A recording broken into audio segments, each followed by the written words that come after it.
හා නියෝ 2 එක අතර රේන්ජ් එක සම්බන්ධයෙන් විශ්ලේෂණාත්මක සංසන්දනයක් අරන් එන්න සූදානම් වෙන්නේ. අන්න එකේ තියෙච්ච ගැටලු ගොඩක් නියෝ 2 එකේදී වෙනස් වෙලා තියෙනවා. එකේ 1xs gimbal එකක් තියෙන නිසා ෆොටේජ් හෙල්ලෙනවා. කටයුතු වලට ගන්න බැරි තත්ත්වයක් තිබුණා. තුලම් සහිත ප්‍රදේශවල යවන්න බැරිම තත්ත්වයක් තිබුණා. නියෝ 1 එක උපරිම දුර යවන්න පුළුවන් වුණේ මීටර් 1500ක් විතරයි.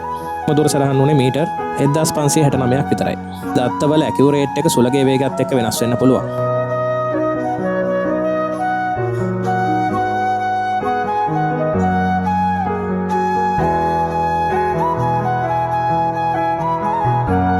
නියෝ 1 යූස් කරපු ගොඩක් යූසර්ස් වලට තියෙන ප්‍රශ්නයක් තමයි return to home facility එක පාවිච්චි කරනකොට home point update කරපු තැනට drone එක ආවේ නැහැ. ඊට වඩා ගොඩාක් මීටර් 100ක් 200ක් එහාටත් ආපු අවස්ථා තියෙනවා. ප්‍රශ්න නියෝ 2 එකේදී ගොඩක් වෙනස් වෙලා තියෙනවා.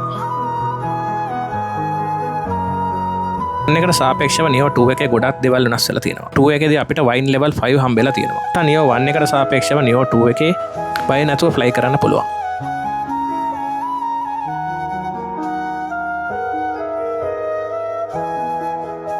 නියෝ 2 එකත් අපිට උපරිම දුර යන්න පුළුවන් නේ මීටර් 1566යි. 1 එකට සාපේක්ෂව බැලුවොත් එකම දුර වගේ. වෙනසකට තියෙන්නේ අපිට තත්ත්වය වැඩි කියලා warning එක ආවේ නැහැ. ඒ වගේම වීඩියෝ ෆුටේජ් හරිම පැහැදිලි. ඒ වගේම කොමර්ෂල් ප්‍රොපෝස් එකකට උනත් හොඳ වීඩියෝ එකක් ගන්න පුළුවන්.